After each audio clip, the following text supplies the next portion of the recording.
අගේ ප්‍රශ්නය බලය බෙදන එක ගැන. ඇත්තටම බලය බෙදනකොට වලල කපන්න ඕනේ.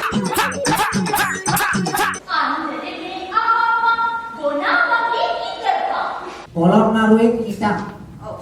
ඇයි හිතන්නේ ඉඳගනි?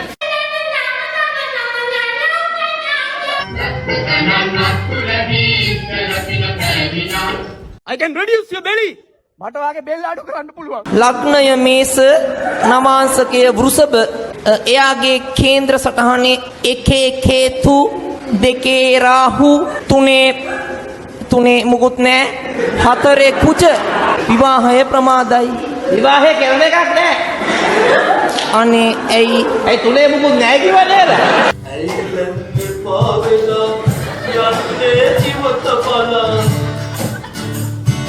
ලස්සනයි බලන්න ඔයාගේ